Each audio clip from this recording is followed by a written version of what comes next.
nagpaplano. Clarify ko yan mamaya. Malakas siya. Desidido. Matalino. Nagpaplano. Parang hindi ikaw eh. Kasi kung hindi ka desidido, I'll rather endure. Hindi yun characteristic of a person na magaling magplano. Matalino. Malakas ang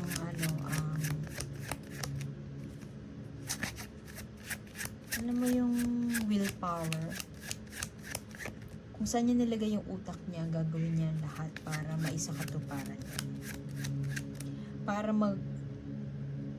Para maging iffy or para maging hindi komportable sa bagong bagay, hindi yun karakteristik ng taong to. Kasi may plano siya.